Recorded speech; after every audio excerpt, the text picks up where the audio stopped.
Welcome to the SBP podcast, Mobile Filmmaking. I'm your host, Susie Botello. And hey, everyone, we made it. We are at our 100th episode. Hey, we've arrived. It's the 100th episode of the SBP podcast, Mobile Filmmaking. It's a little bit of an achievement, a bit of a monumental moment here. I wanted to share something with you about our guest, and that is that this is a very special episode in itself.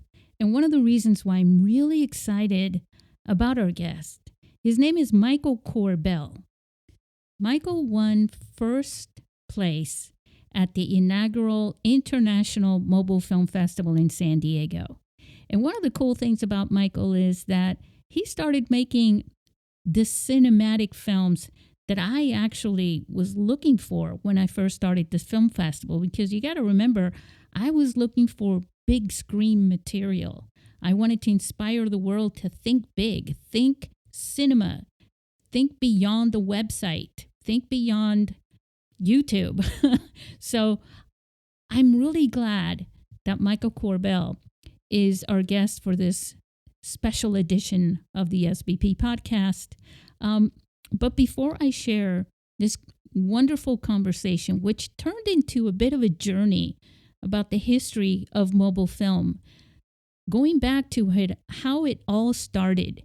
And it was really fun to have this conversation with him because I'm very passionate about this. And I was part of that journey. And to sit down with someone who was also a part of that journey is very special. And I think you will be inspired by how the conversation evolves. So you're going to really enjoy this. I want to share something else, though, really quick. We have a message for you from one of our most avid listeners. And it's a little bit of a message about this particular episode, and I'll let you listen to that right now. Hi, my name is James Dimitri, and I am a filmmaker based in Sydney, Australia. I am in the process of making my own feature film called Misplaced, which is shot on an iPhone. And I have to say that the SBP podcast has been a fantastic source of knowledge and information and a wealth of contacts, really, of community people that are doing the same thing that I'm doing. I think I've listened to each episode at least twice and get very excited every time there's a new one popping up. I feel like as creatives, we can all get a little stuck sometimes when we're working on projects, and it's really inspiring to hear other people's stories and how they achieve their goals. So, Susie, thank you for inspiring, for all your time. Congratulations on hitting 100 episodes. That is massive. That is such a huge achievement. And you are so much fun to listen to. Don't ever stop. Keep them coming. We love them. We need them. Congratulations.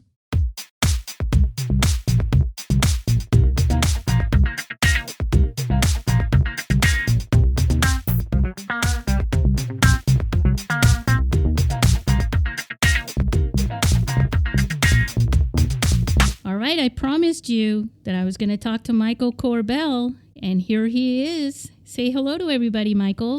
Hello. Thanks for having me on. This is a big episode. It really is. 100. I can't believe we're here. Congratulations. Oh, thank you. And thank you for celebrating it with me. Let's have a big celebration. Are you sipping tea or something? I am. Yes, I am sipping tea. We'll call it tea. So everybody, one of the cool things about Michael is that we're going to be able to talk about the history of mobile filmmaking, like from the get-go. I mean, from the beginning, right, Michael? Yeah, from the very beginning, from iPhone 4 days, from the very first day that iMovie, the app, was announced for mobile. That far back. Now, I've heard of people talking about the iPhone 3. You know, I didn't know. I was a bit of a dork. I didn't know a lot of things when, about the iPhone, because I just had cell phones. And to me, it was about talking on the phone, texting, having a camera, right? And nothing else. I wasn't really, when I had my phones, I wasn't thinking about making movies with it, even though that was the idea, And when I launched the film festival, the iPhone 4 had not come out yet. And one of my coworkers said, Susie, you should go and get the iPhone 4 because it says that it has 720 HD resolution. I'm like, oh my God. So I went out and got the iPhone 4. And then I discovered apps. Too. Yep. Really?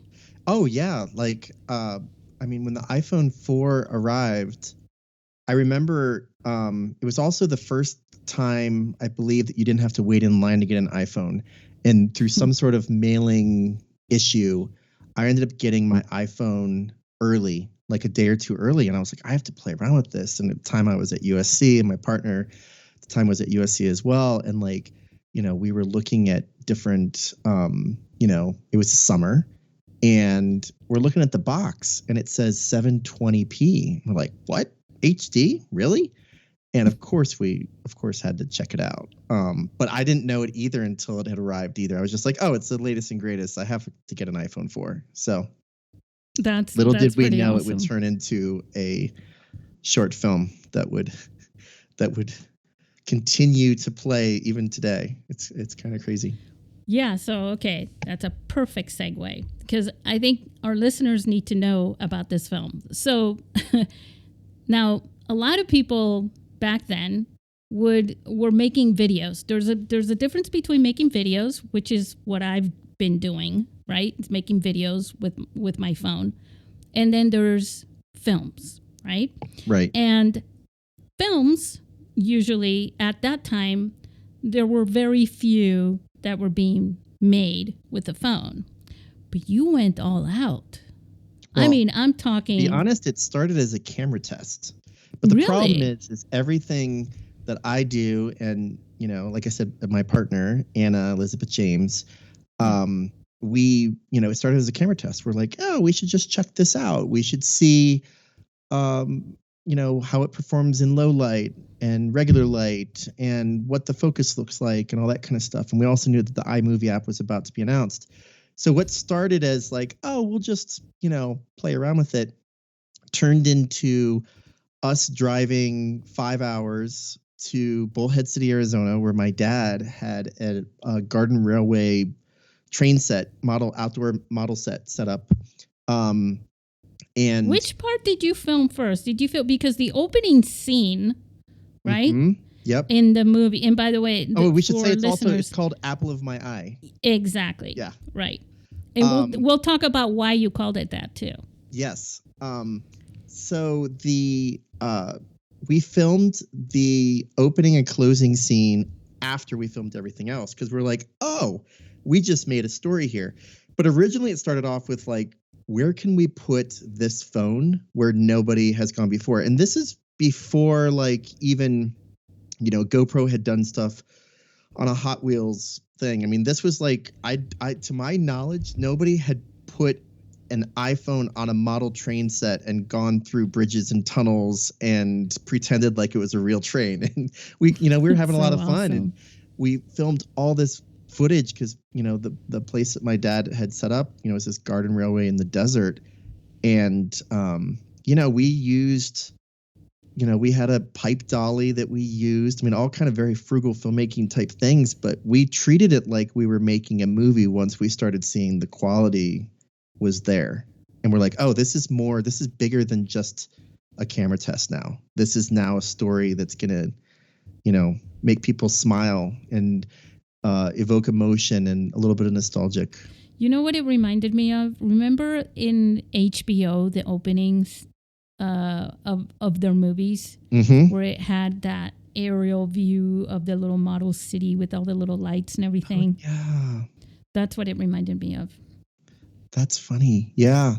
yeah, it was just really special. It was a Yeah. really special time, and lightning in a bottle. The phone had come out. It was HD. My dad had always said, I wonder what it would look like from from the train's perspective or from the passenger's perspective.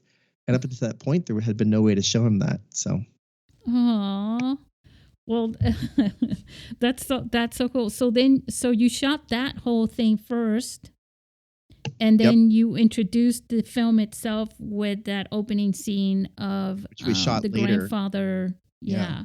And what we did was, while we were filming, this camera test in the middle of the desert, we we get the notification that, like, oh, iMovie's just announced. And so we, of course, are like, well, what if we edit it on the phone too? And so it just is evolving.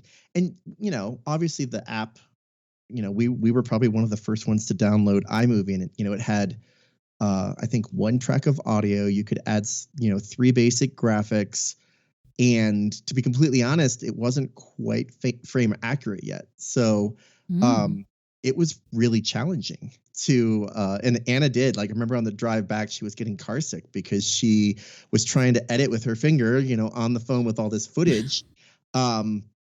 And she was literally doing the cut in the car, and we just were like, how cool is it? I mean, now, a decade later, you can't go more mobile than editing a mobile Right. mobile film on a mobile phone while you're driving mobile on wheels. Right. And nobody exactly. And nobody had done this before.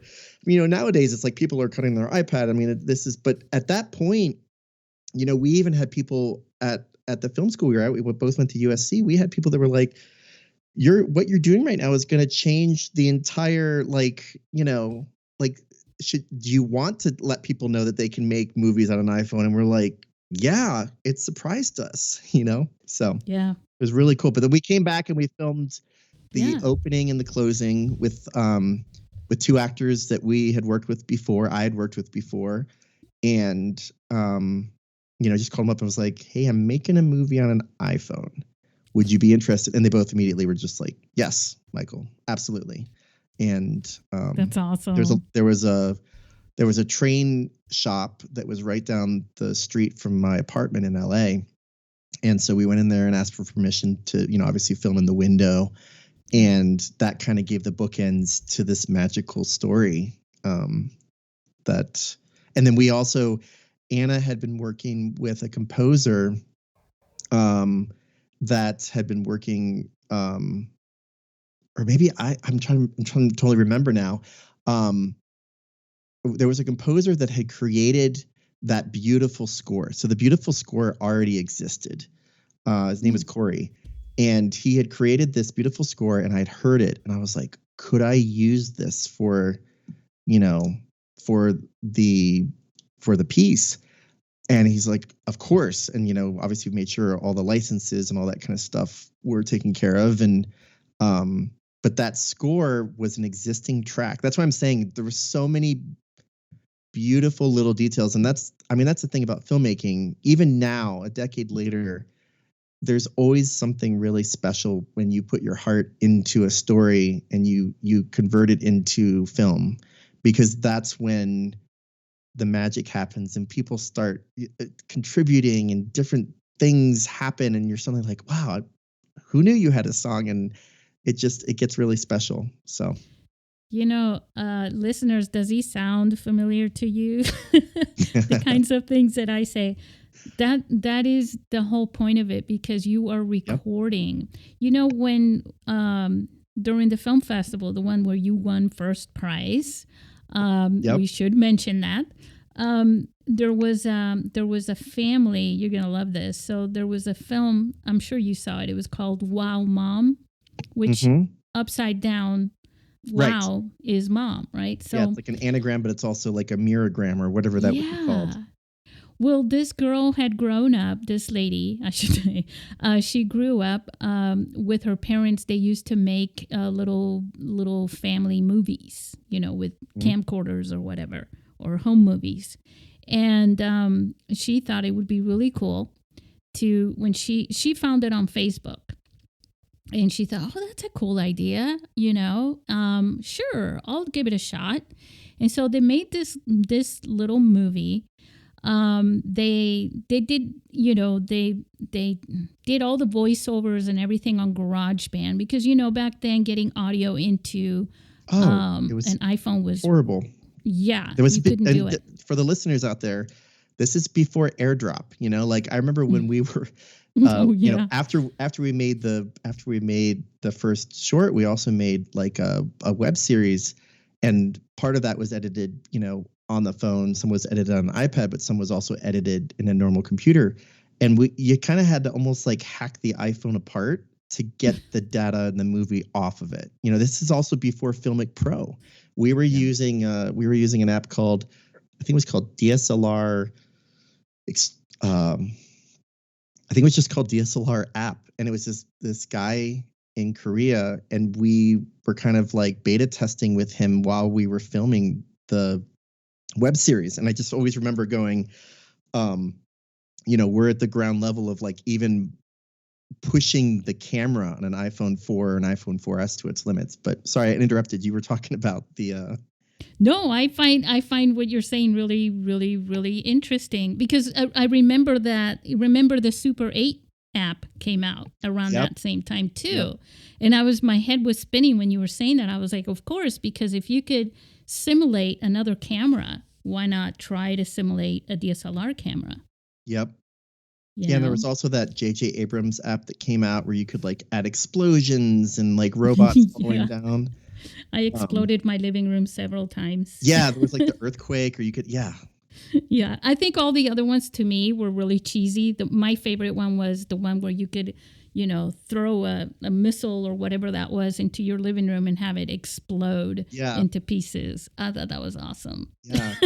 And it's crazy when you think about it. It's like this is before Instagram and Snapchat. Now filters are a dime a dozen. But it's just, dating myself. But those are, there's something about looking back to the very beginning where it was very experimental and it didn't always work exactly the way you thought, but the outcome and the visual effect on it, or what you would do as a result. I mean, even today as a filmmaker, now I'm a commercial director and working out of LA, and there's so many. I mean, I went to USC. I went to the top film school in the world, right? Mm-hmm. But there's so many little nuances that I learned, and details and ways that I pushed myself creatively when I was working with the iPhone specifically, that definitely rounded out the entire education. Because it made me be more creative, because you have.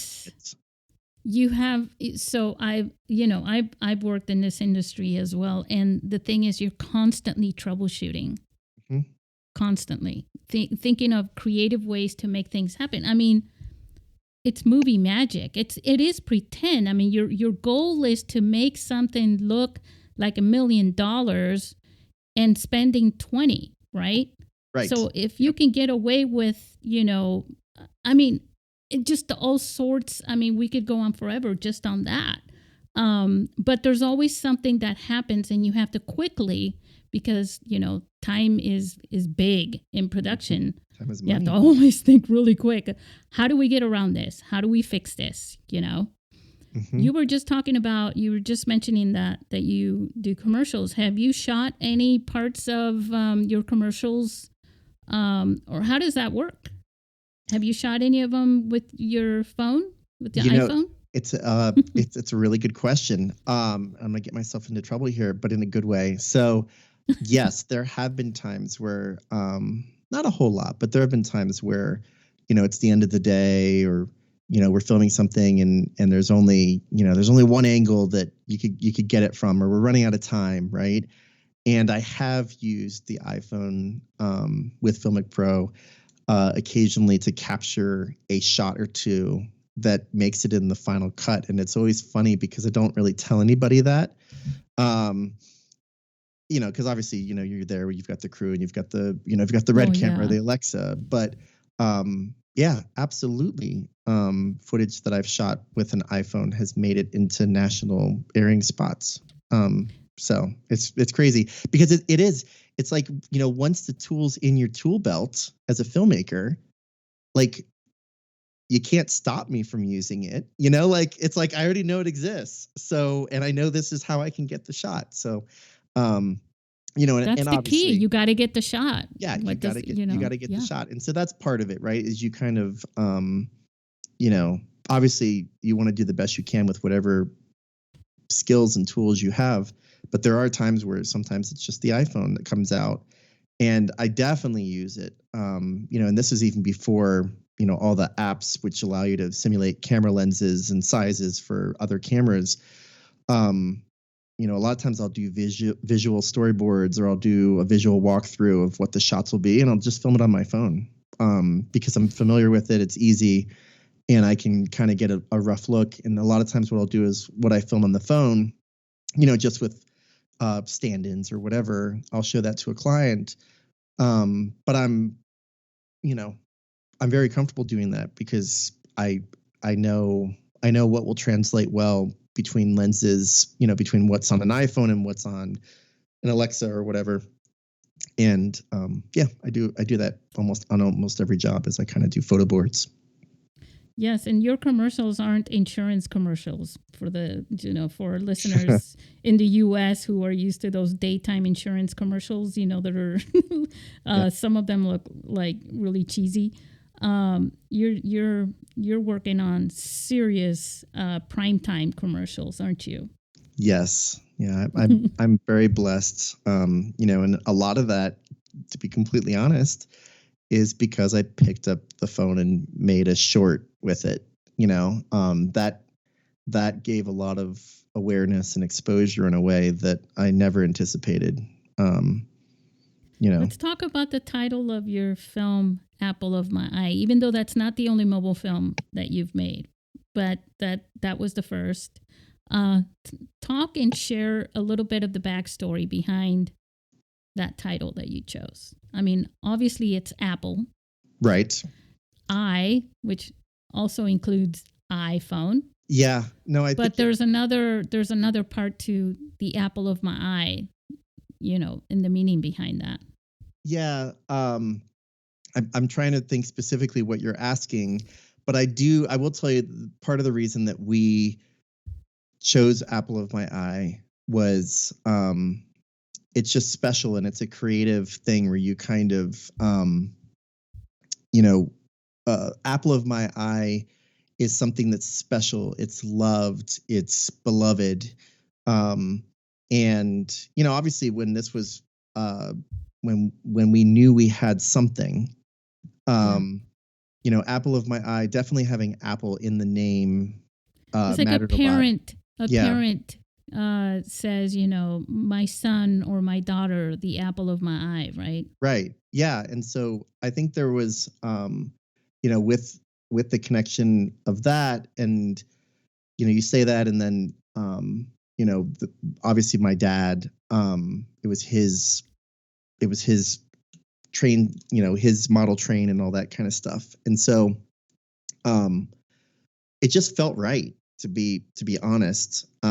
We also knew from a standpoint of putting it on Vimeo and YouTube, at that point, it wasn't so much about views as it was about, like in the phone book when people will say like, this is AAA towing, or this is, so we also knew we needed an A at the beginning of our title so that it would show up at a higher level. But yeah, I mean, ultimately, naming it Apple of My Eye ended up being really special down the road, because after we filmed this short with my dad and his train set, sadly we lost him 3 months later. So it ended up being he passed away, and at that point it was like, oh, now we really know why it's called Apple of My Eye, but we didn't realize that at the time. So it's just a very special name to me, and it's funny, like even now when I see it pop up, it to me, Apple of My Eye just means it's just something you hold on to and you treasure, and you don't know what it is until years have passed, and then you realize what it is, which is pretty fitting for the title of it, right? Because a decade later, it's like we didn't know, we never made apple of my eye to get attention or to do anything like that. In fact, we even put it on Vimeo, which boosted all their subscribers like back in 2010. We didn't know what we were doing. And it's looking in hindsight now, it's really special. So but I'm not sure if that answers your question. It does, but you put your heart into it. And Yes. and that's something that I like to stress to anyone out there who's making their first film, or they're thinking, there's the thinking of, well, I shoot it on my phone. This is such a common device that I use for so many different things, that you sort of fall into the, I don't need to pay that much attention to it because I use it all the time. But if you're thinking about the story, though, and that you're recording it, and here we are 10 years later, right, talking about it. Right. Well, and once it's recorded, it's done. That's what I was about to say is every time, doesn't matter if I'm making like a little Instagram video with my 7-year-old daughter or something like that. It's like, to this day, every time I hit record, I smile because I know something is being locked and captured and remembered, right? And whether it's for personal or whether it's for a film or something like that, there's, and I don't want, this is not meant to sound scary, but I think as a filmmaker, as a storyteller, there's always a responsibility when you hit record. What are you going to capture? Did you put your heart into it? Is it just impromptu? Because it's okay too. Like, are you in Mojo? Is it journalism? Like, but whatever it is that you're pointing a camera at, you've chosen to capture it with video, which means you have motion and sound. It's not a photograph, and that's a conscious choice. And I think it's just there's a responsibility there, and maybe I'm going too meta, but I don't hit record unless I know I want it captured. My heart's in it. There is something to that, and that's part of, like, why would you go out to voice a story, right? Right. And film is voicing your story. To me, film is the ultimate method to voice your story because of the reach that you have with a film that you don't have with your voice. Your voice can only go so far, right? Right. Now, in this podcast, which, going back to the 100th episode, the reason I created it was to give a voice to mobile filmmaking and people like you. So this podcast actually goes out to different countries all around the world. I mean, when I look at the statistics, I move away really fast because I freak out and I go, my voice and your voice and everything that we do here is going out to countries. Some of them I've never even heard of. Right. Well, and that's partially, I guess, what I was kind of alluding to is like, so after Apple of My Eye, made a web series, a 10-episode web series called Goldilocks. And, after the success, I'm using air quotes, you can't see them. The success. That's when he put the phone in a Ziploc bag in a fishbowl. Water. In a fishbowl. We got like one of the very first Parrot air drones. We strapped an iPhone to a motorcycle. We did all the things that your parents would say, don't do that. Would normally be phone. like a $10,000 shot, and we just did it, with an iPhone. But we were making all of that, and simultaneously we were also creating an app. So this is right when the apps, and we worked with a friend that knew enough about coding to do apps, and we were one of the first. I mean, nowadays you're on Netflix or you're on Hulu and you get those little notifications like, hey, here's a new movie, or here's this. We were the very first app that would provide notifications when a new episode released. And so what would happen is we'd have episode 4 come out. Was that Magic? Yeah, it was under Magic Pictures, Magic Films. I don't think the app is still up and running, to be honest, because with all the new iOS iterations, we didn't keep up with it after probably 2015. but you can still catch them all on the Vimeo. But basically, what would happen is we would push notifications out. And that was when we realized that you could kind of watch the world wake up as they did it, because you get all the impressions when they're coming in, and you'd see like Europe wake up, and then Asia, and like it would literally start circling the globe, because we would always obviously editing and everything, we'd release at like midnight or 1 a.m. or something. So it was always London that would get it first, and that's what when I say the responsibility, it's like we had. I don't even remember the numbers. I want to say tens of thousands. It may have been higher than that. That had this app downloaded and would get these push notifications, and then they'd watch it. And we did like the BTS, and so, but this is way earlier than. I look back at it now, and I'm like, wow, we really were doing something that, quite honestly, for another 3 or 4 years, nobody else was doing. And people thought we were a little crazy at the time, to be honest. But nowadays, you'd be like, well, why wouldn't you have push notifications? But it took a lot to code those. I remember that. Yeah, and now they're a dime a dozen type thing, right? They're so easy. Everything has it. Yeah. Like I remember, what is that? If this, then that, or something like that. The IFTT or whatever. Yep. I had that app I used it for like all kinds of silly things. That's still around, actually. I still get emails from them. Hey, look what you can do now. That's funny. Yeah. But what I wanted to also talk about for our listeners, now that they've gotten to know a little bit about where you are now, Michael. But who was Michael, and what led you here? Michael, tell us a little bit about your background and what led you to becoming a filmmaker, video producer, and iPhone guru. That's a great question. Pioneer. So I grew up on the East Coast. I'm one of four kids. We were all homeschooled. And part of at that time, homeschooling was illegal, right? So it was already kind of crazy that my parents were wanting to do that. But I attribute a lot to my mom and my dad for me being a problem solver, and for me pushing the envelope and always asking questions of, well, why not? Or what if?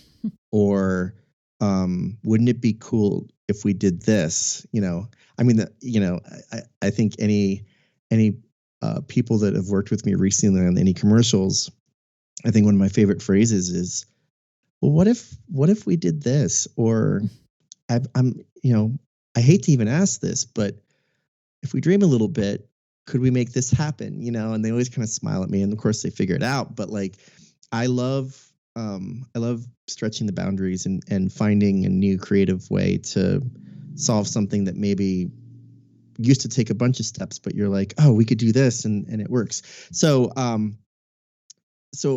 did that. I grew up religious. For undergrad, I went to a small Christian school, Cedarville University. Shout out to them. In the middle of a cornfield in Ohio. So if you're familiar with, I feel like I'm talking to Clark Kent now. Yeah, I know. I'm not Superman. Smallville. And even if I was, I wouldn't tell you. But you're wearing your glasses now, so yeah, right? Exactly. I am wearing the glasses, but only because I can't see. But in the middle of Ohio, Dayton, Columbus, and Cincinnati form a little triangle, and in the middle of that cornfield, in the middle of that thing is a small liberal arts Baptist school. And I went there because I wanted to design video games, and I wanted to figure out stuff. I was big into, playing Wolfenstein 3D and Doom and stuff like that. And while I was there, I met a professor that, quite honestly, impacted the trajectory of my entire life. His name is Jim Koerbel. And I remember him just setting me aside and going, Michael, you can do anything. Like, your heart is so big, it's gushing, and it wants to tell stories, and you should let it. And, I kind of laughed it off because at that point, also because I was homeschooled, I was also like 15, right? So I went to undergrad, I went to college 2 or 3 years early, which I thought would be really cool. But, it's really hard to even date when you're 15 and everybody else is 18 and 19. But, so basically fast forward, I then worked in, Wait, so you didn't? So when he told you that, what did you do? You just didn't think that much of it, or what happened? well, I mean, I was making short films there. I mean, I made this epic, At my 15. my very first short film was like this epic, imagine Fast and the Furious, but with golf Nice. carts. And, this whole like robbery that happened. And, I worked at part of the division of the campus was called AV Services. And, basically somebody had stolen a VCR and we had to track them down in the short. And I shot this whole thing and I had so much fun. And and that's when my professor was like, you could make a career of this. And I was like, what? What do you mean? Like, I had no idea. Like, I somehow had missed the whole, like, you can be a director and you can do this. And so, after That's that, funny.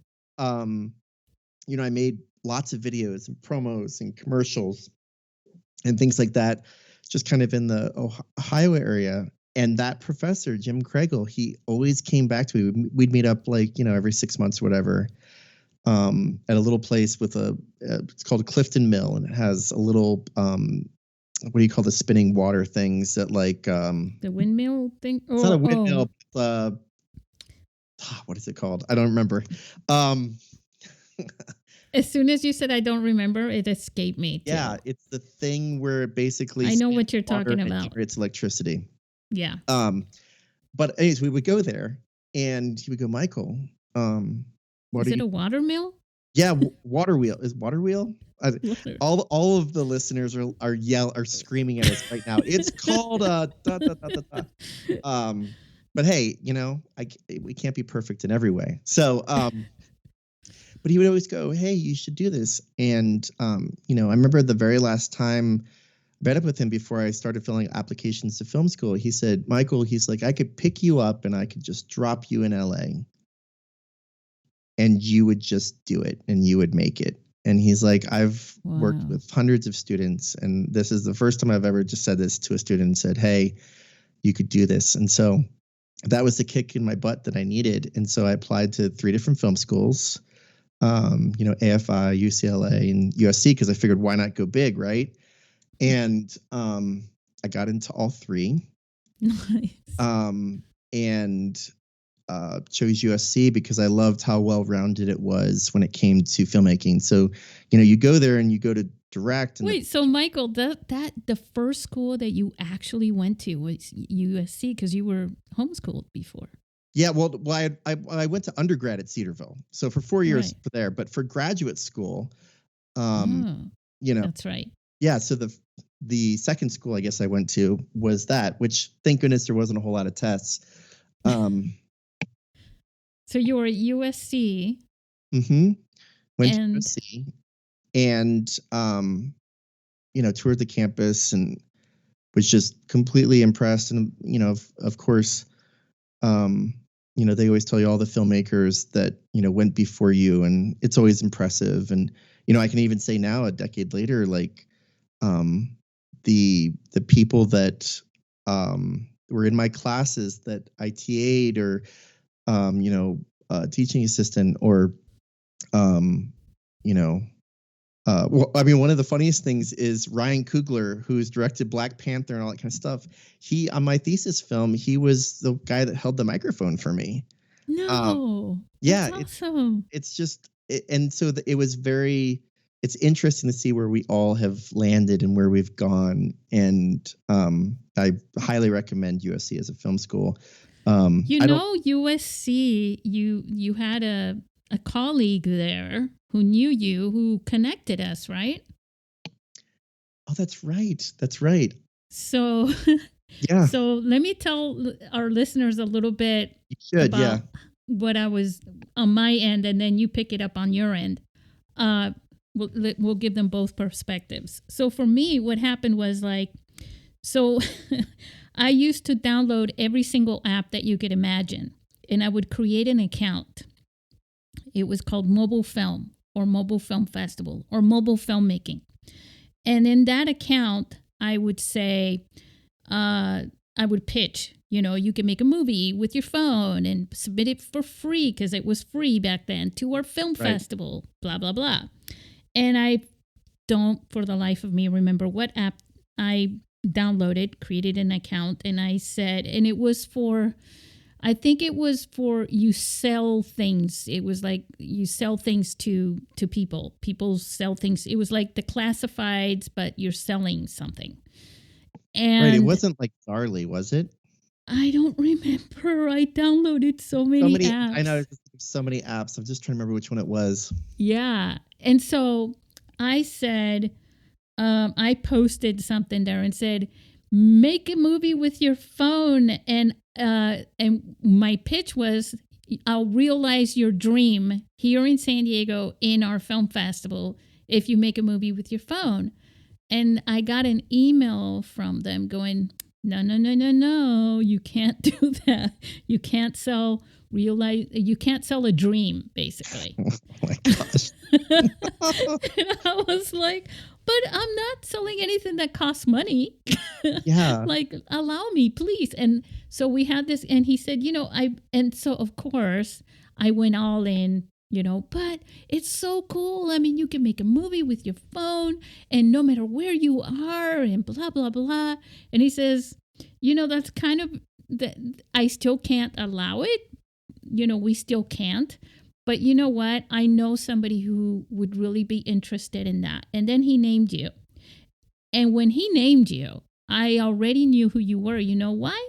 Because I had been, when I saw the apple of my eye on YouTube, I think it was, I made a comment and said, hey, you should submit that to our film festival in San Diego. Yeah, you've definitely been trying to reach out. And what was crazy for me and for Anna was I think we got put in the spotlight. I mean, it was even after it happened, there was a brief phone call where like Steve Jobs was like, I didn't even think you could do that with an iPhone. Oh my God, you got to talk about that. Michael Bay was like, well, we could strap a bunch of iPhones on Bumblebee for, I guess it was Transformers 3, and Tom Cruise did a whole thing. And so like we had never, I think, had this moment where like we were just getting pinged from so many angles. It probably sounds like an excuse, but like we definitely missed a lot of people, including yourself. So I was really glad when we got connected, and I was like, oh yeah, she actually has been trying to reach me. I felt bad.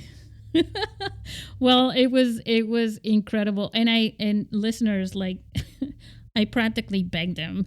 I was like, I don't know how many times I would circle back around and make another comment again, and hey, I just didn't give up. So I'm glad, and it was meant to be. If you think about how crazy it was that I would get basically slapped on the hand by an app, that happened to be connected with you, and that, of course, I had this conversation with them, right? Because I have this conversation with everybody, you guys, that it happened to be you. And that was the way we finally got connected. It was incredible. So that's the connection to USC that I have, right, with you. And then I entered, and then we won. And I still have the trophy. You came to San Diego. I got to meet him in person. We talked for a couple of hours at a Starbucks. It was so special. Yeah, it was. It really was, wasn't it? I was electrified. Yeah. Quite honestly. Me too. Impressed. Anytime you can connect with somebody over a specific passion that, unites, there's a bond, there's a friendship that gets formed there. So, that's it. Honestly, that's why when I saw you pop on Clubhouse the other day, I was like, oh my gosh, I have to drop in and say hi, and now it's led to this, right? So it's like Yep.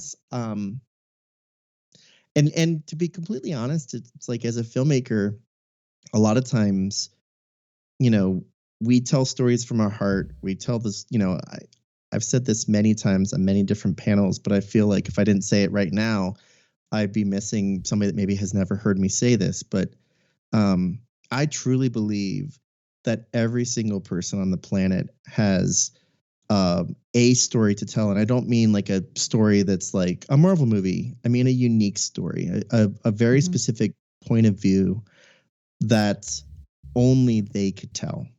And so if you're listening there right now and you're like, I've got this really interesting thing that I've never seen done before, or even, maybe you don't even think it's interesting, but it probably is. Pick up your phone, hit record, and start telling the world about it. Find a way to put it out there, because there are so many unique POVs that we don't know and we haven't heard. And you're the only one that can tell that story. So I had to at least put that in there. Sorry, Susie. Don't be sorry. That's just incredible. And it is just, you were talking about filmmakers sharing stories from their heart. Yeah. One of the things that led me to this film festival, I was on a film set out in Big Bear in the middle of a blizzard. Yep. It was the most awesome experience ever. And there was a guy there with the script in his back pocket. Now I was the production coordinator, so I'm in charge of all the call sheets and all that stuff.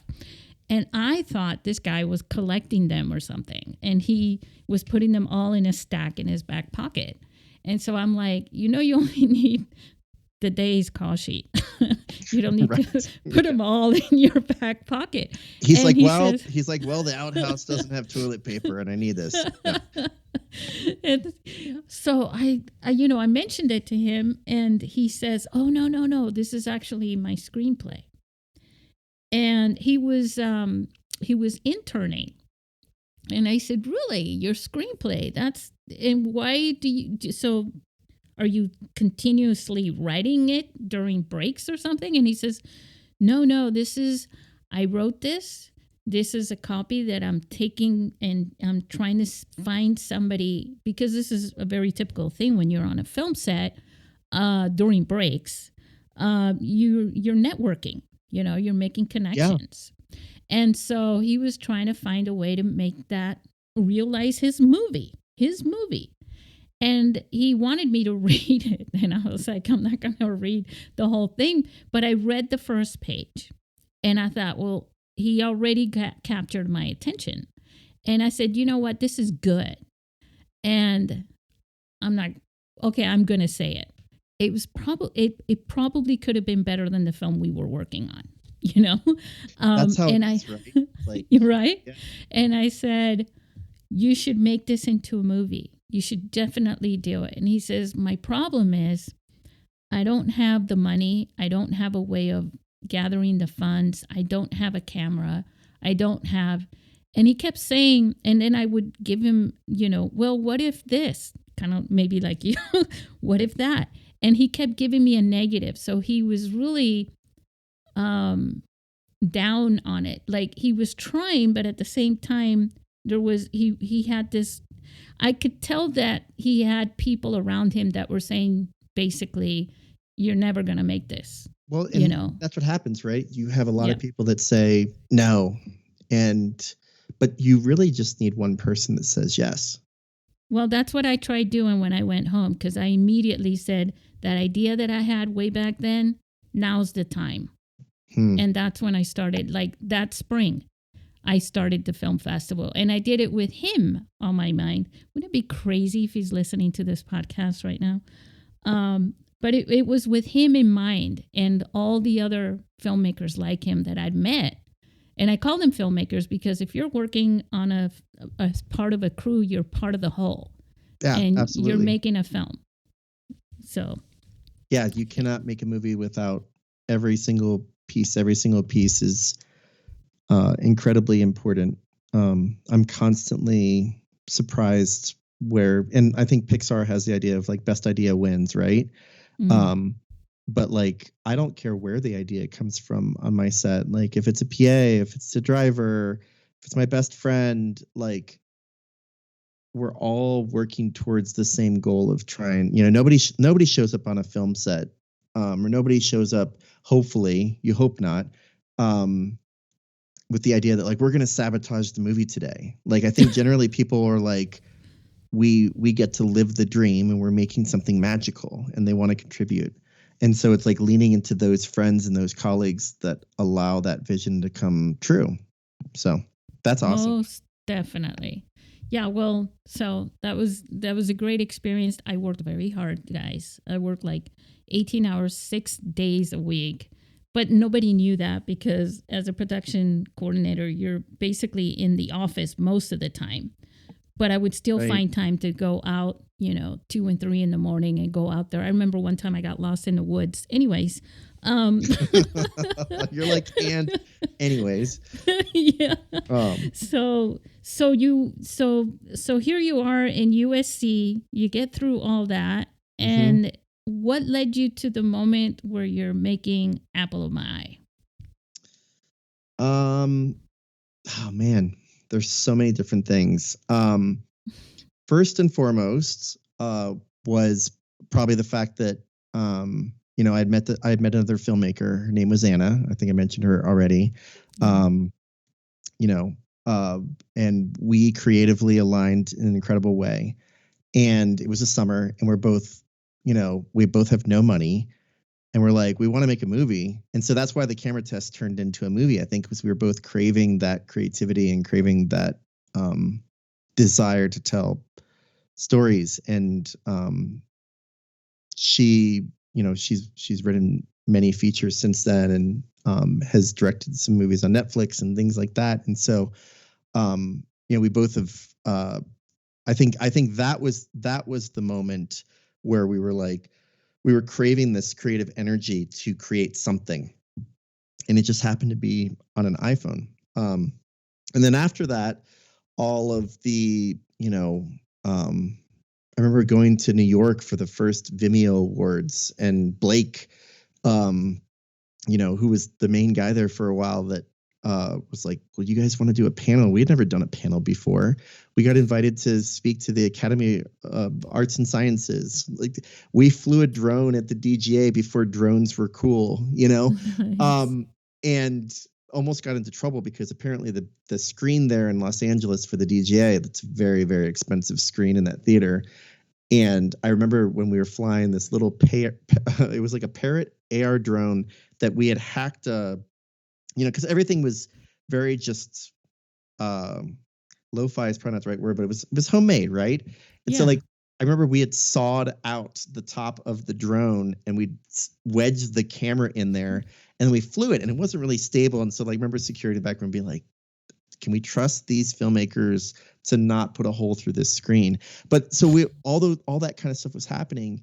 And I think, coming out of USC,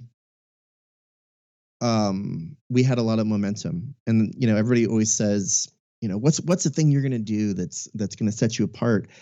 And we didn't realize until years later that we had done the thing that had set us apart. We were still trying to figure out all this other stuff. And it's like, no, actually that was the thing. And it launched, her career, launched my career. She went into features, I went into commercials, and, we really haven't looked back, but we really owe so much of it, both to each of our sets of parents, but also to, and obviously USC, but to an iPhone that arrived a day or two early, and that said 720p HD on the box, and that's really where I traced that back to.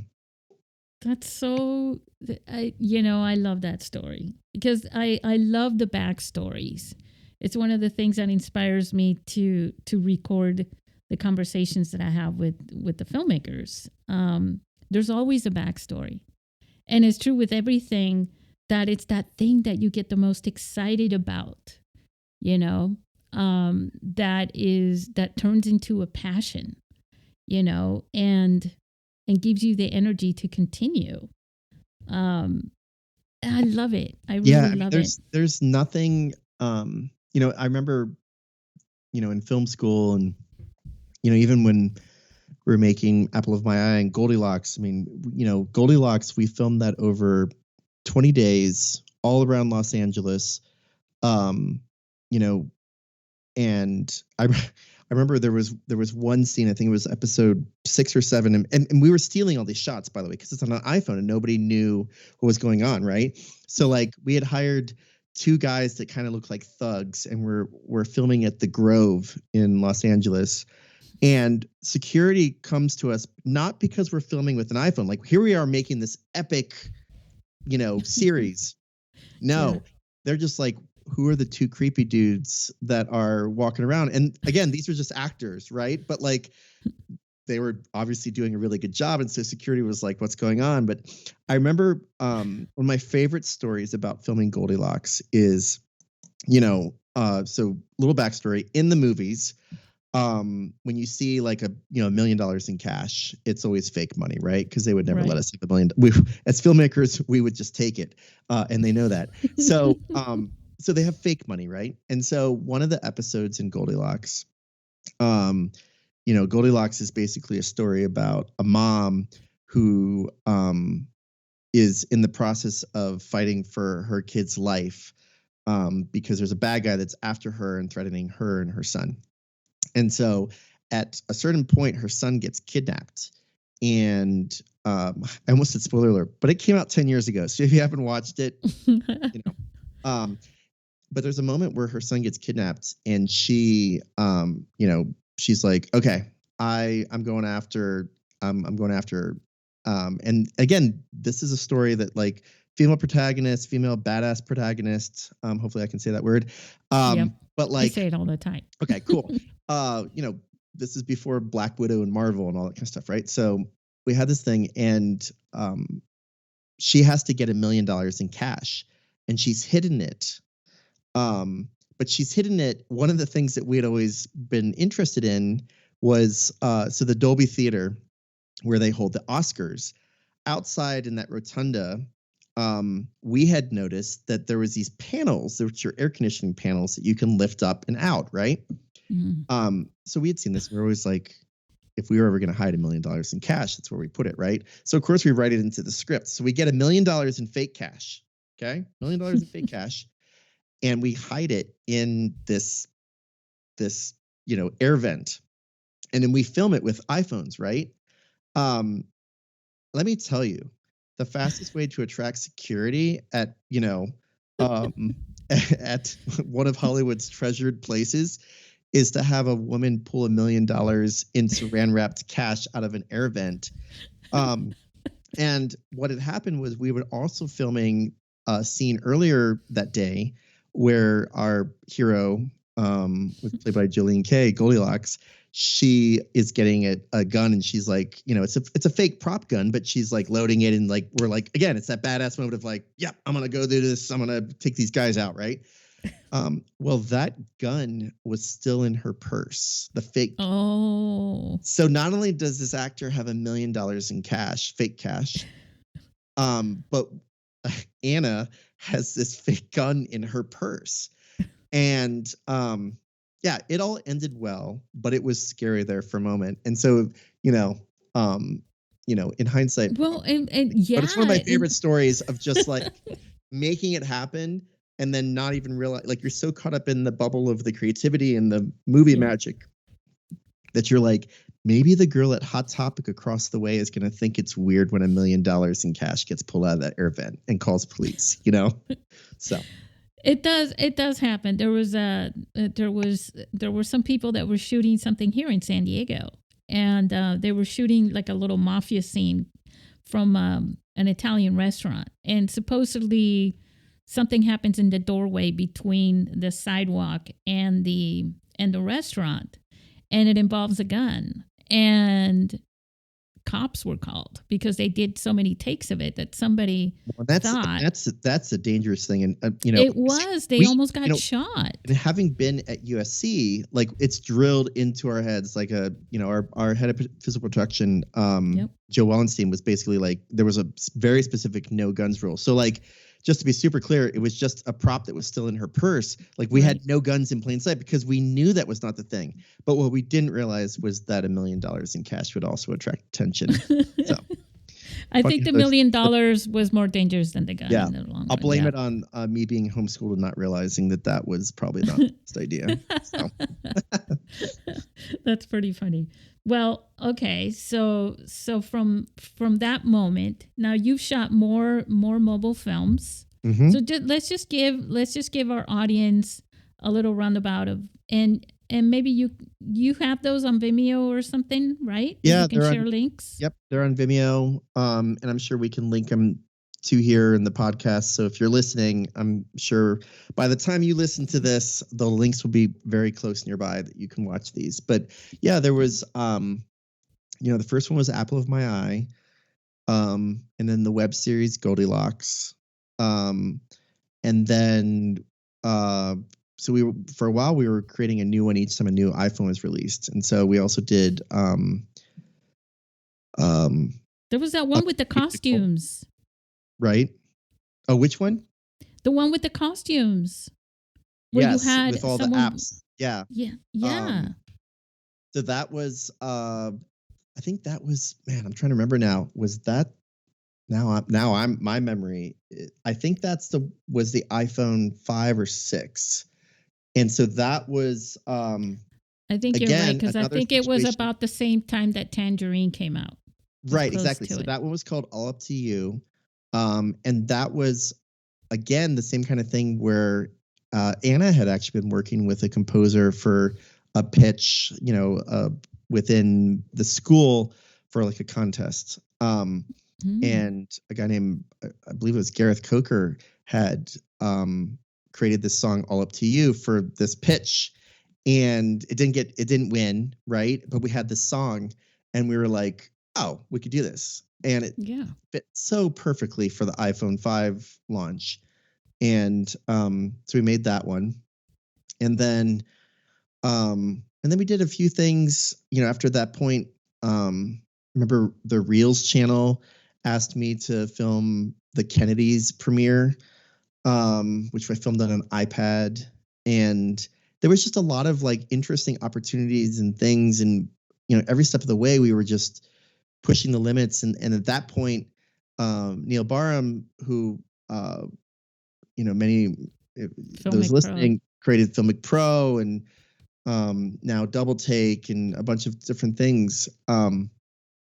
He asked me, he's like, hey, would you be interested in filming a commercial for a cruise line? And it wasn't just a cruise line. It was this gorgeous sailing ship. Okay, now I understand why you guys had photos on the. And so we, we went on this cruise ship, and again, that's the thing I always tell. Anytime somebody reaches out to me and says, "Hey, talk to me about being a filmmaker. Like, what are the pros? What are the cons?" And I always say, as a filmmaker, we get to explore so many, not even just genres, but not only that, but you work locations, a lot. You work very hard. I mean, let's be honest with people up front. This is not easy work. It's not an 8 to 5 job. I'll tell you that right now. Right. But the access you get to incredible locations, or, a lot of my career as a commercial director now is working with, A-list movie talent or athletes. And so, I'll find myself at, game 7 of the NBA finals with a all access pass because I'm filming something with, one of the talent. And there's moments where you're just standing there in an Oracle Arena and you're just like, whoa, this is my job. Like, how did I get here? And so it is a lot of work. It is a ton. Can I tell you a secret? Yeah. I've never told you this. So, before I went when I went to college, I didn't know It's funny when you were talking about earlier, but I didn't know that you could go to college or school for movies, for Right. I making didn't movies. either. I thought people were just born doing that somehow. Yeah.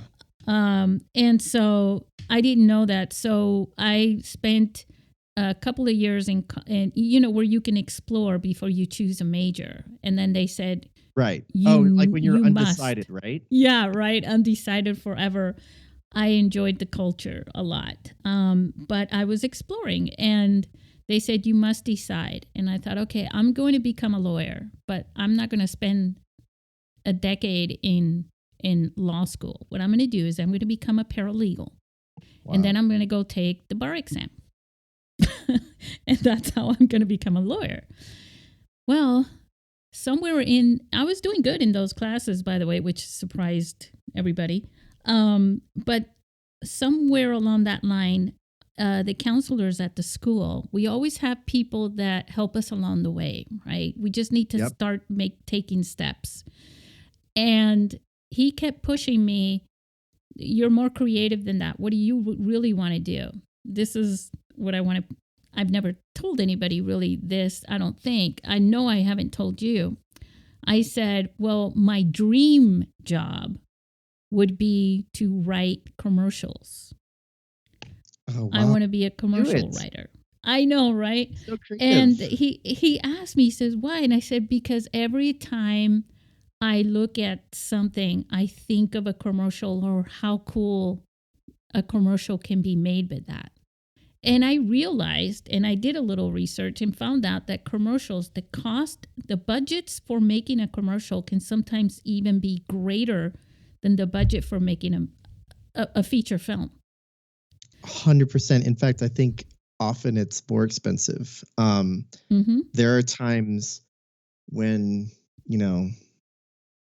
when I've been on a set, and that's why I also talk about the responsibility, because, there's times you're spending in one day on a commercial what an indie filmmaker would love to have for a 13 or 15 day shoot. And, obviously it's because brands, pay more money and, they've got invested interest, but it is pretty crazy. And obviously now the budgets have gotten a little bit lower, just because coming out of the pandemic. But I always hate it when people say the word, but it's right here. It is humbling when you are like, somebody has entrusted me with this creative, with this script, with this idea to bring it to life. But you do a good job at it. You would. Oh, I could see you being amazing as a copywriter for commercials. I'm just going to throw that out there. So, but it is a hard craft to get into, because I think copywriters have it even harder than even the directors, because the copywriters not only have to pitch the idea, they have to go through hundreds of rounds of notes. And it's funny. A lot of times people are like, "Well, why does that commercial kind of suck?" It's like, well, because 100 people above that poor copywriter said his or her idea was not great, and it kind of got whittled down to this. So there is a deadline, and there's always a deadline, right? It still has to air at the Super Bowl or whatever the event is. So right. Well, anyways, cool. It did lead me into video production, and that's where the shoe fit, and I changed my major into video production. And that was around the time 9/11 happened, which is while I was taking the history of media classes that connected everything, that led me down this vision of the future, merging cell phones and cameras together to tell stories that were going to be, if they were good enough to be put in broadcast, television for the news, from camcorders, then for sure we were going to have everything. I mean, I'm trying to summarize that really quick for you, for listeners, but in other podcasts I've shared that story of how that whole thing came together. But it's just, there are always people, you guys, there's always people that you don't have to go all out of your way, and say no to everything because it's not what you want. Because there as long as you are passionate about it, there's some magical thing that happens that people will cross that path for you and still carry you to the right path where you want to go. It'll always lead to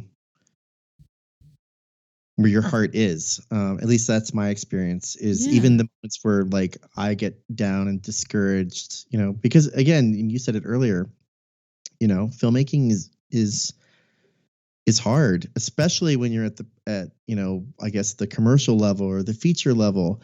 I mean, some of my fondest memories of filmmaking are literally just on an iPhone, because there was nobody telling me if it was good or bad. I got to be super creative. I got to explore so many different angles and shots, and I got to be, I guess you used the word earlier, but like a pioneer. And you're in control. Yeah, I've never had as much control on any film set, even in film school, as I did when I was making iPhone movies. There's just something really special about it's just you, the iPhone, and the story you're capturing, and it will never get more simpler than that. It can't get any more intimate, right? Yeah, it's so intimate. It's just it's truly one of the most special filmmaking experiences you can ever have, is picking up an iPhone and hitting record and capturing something that's dear to your heart. And don't be afraid to put your heart into it, guys. You have to put your heart into it. That's where it's yeah. I mean, don't there.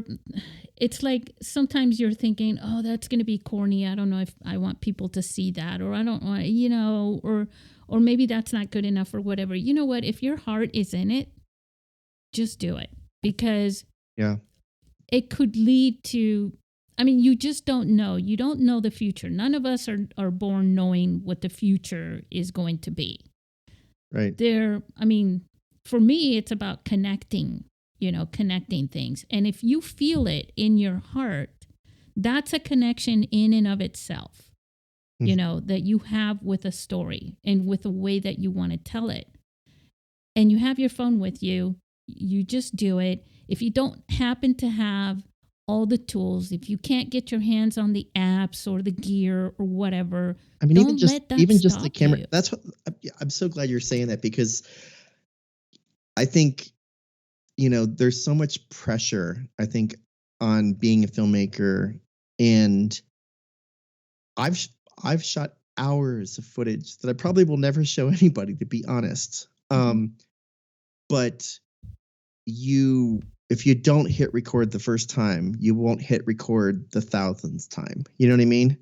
Like, it's just a learning experience every single time, and you figure out what works, and that's part of the fun. And, I said before, like, about your heart, but like the heart is going to show up in whatever you capture. You don't have to worry about, is my heart going to show up? Because your heart will. It always does. It's just listening to it to find out what the next shot is, Yeah. And we know things. I mean, I literally, I feel like I'm selling. I'm a peddler. I'm the mobile filmmaking peddler. I'm out on the street. You're very good at it, though. I have to say that. You are extremely good at it. I go out into Starbucks or whatever. Who doesn't have a phone? I mean, who is not approachable to say, hey, that's a cool phone you got. Did you know you could make a movie? With that? Did you know people are making movies? It still surprises me that there are people who don't know, believe it or not. But compared to before, right? That you can actually do that you have that ability to do it, to share a story. And sometimes the story is not like just playing out in front of you like in a movie, right? The movie director going, oh, there's this story, I must make a movie. It's not really like that. It's an idea or something that means something to you that you can turn into a film. So, you were mentioning Marvel movies.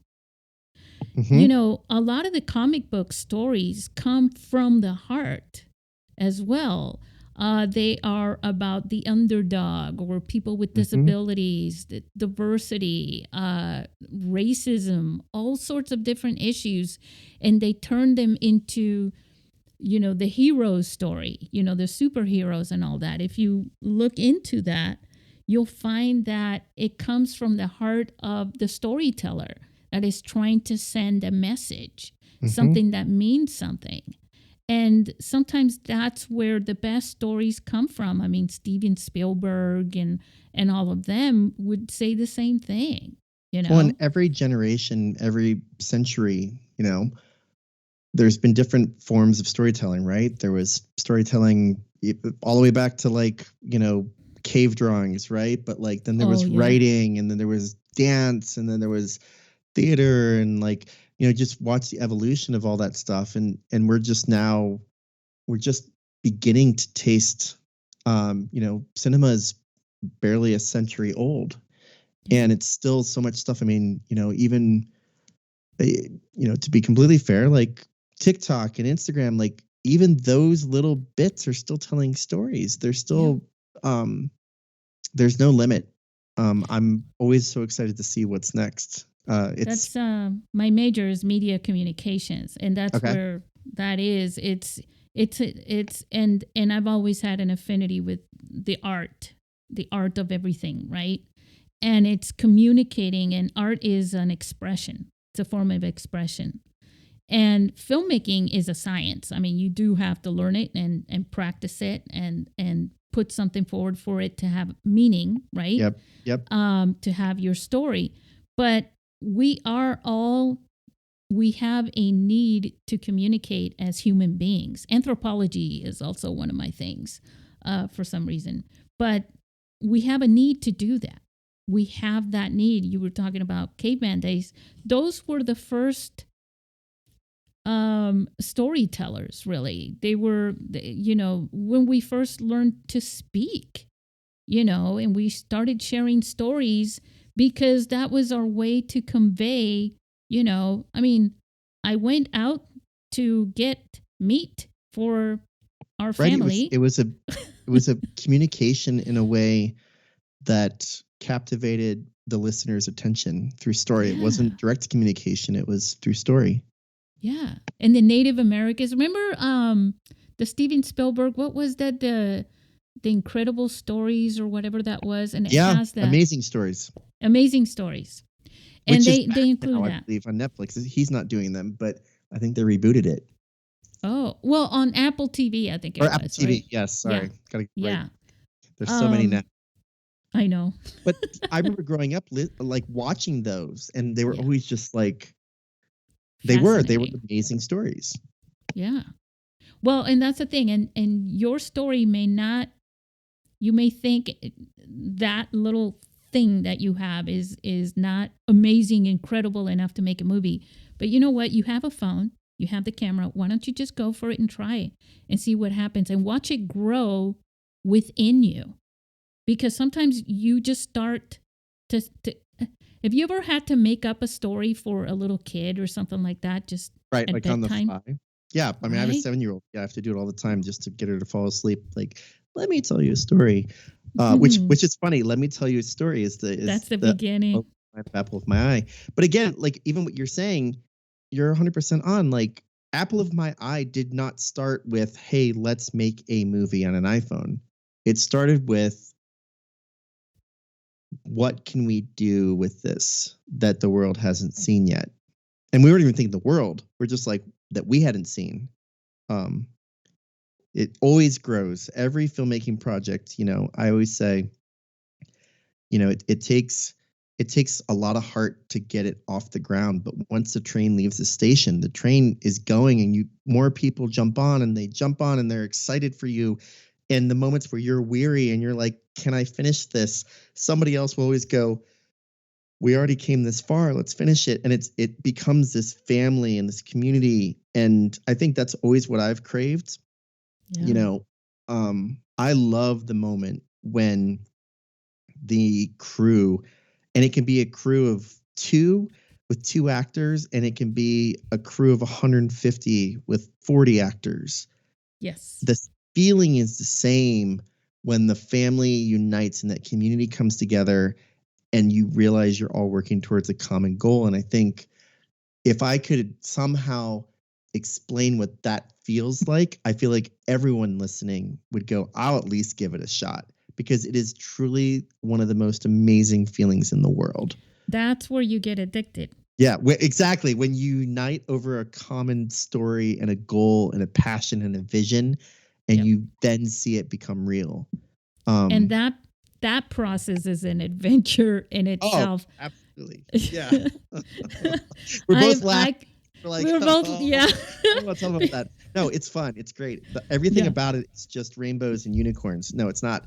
But when you see something happen that started in your brain and then you see it on screen, it's truly one of the coolest experiences on the planet.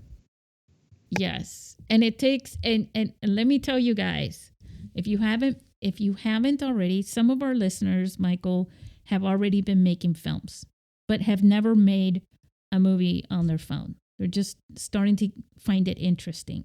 Right. Some of our listeners have been making films with their phone, or actually in the process of making one.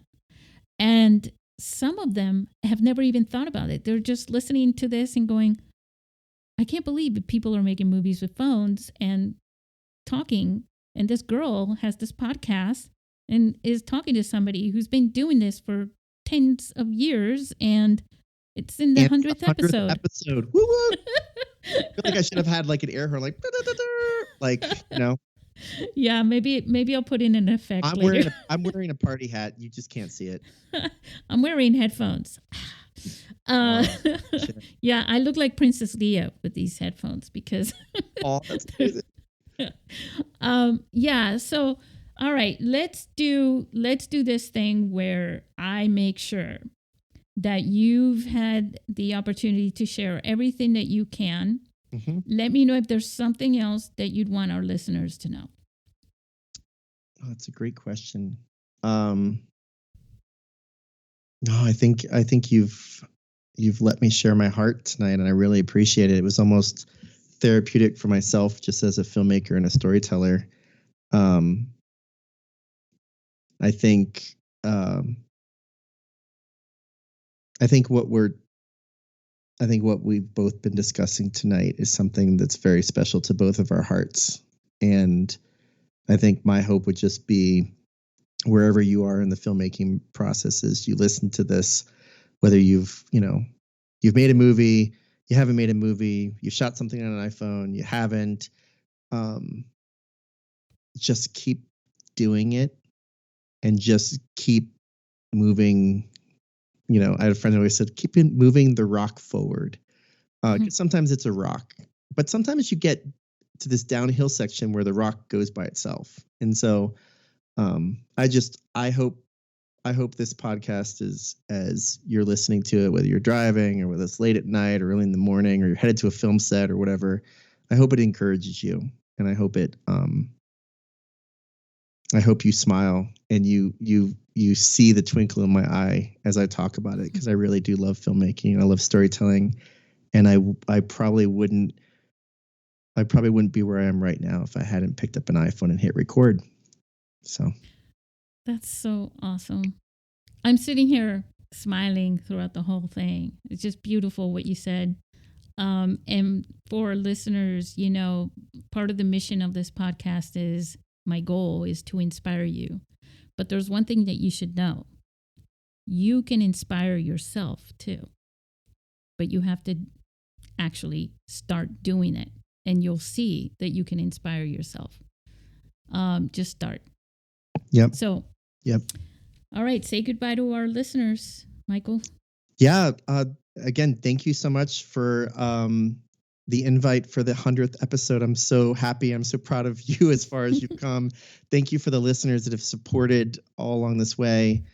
If you want to find out more of my work that isn't necessarily all iPhone filmmaking, you can go to www.michaelkoerbel.com, and that's kind of my home base. And then For all the iPhone filmmaking, you can go to www.magicfilms.com. It's not spelled magic like you would think. It's MAJEK films.com. You can kind of get a taste of that. But thank you so much for listening.